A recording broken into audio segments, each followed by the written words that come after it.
Subscribe to my channel and hit the bell icon so you never miss any video from my channel.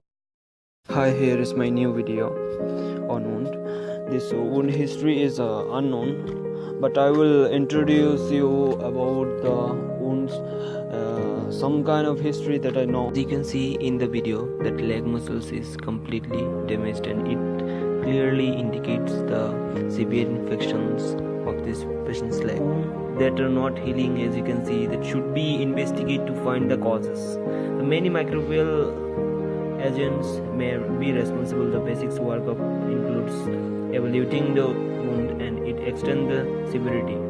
The culture usually obtained both from the wound site and blood x-rays obtained the tetanus shots may be administered if there is any doubts about the prior vaccination.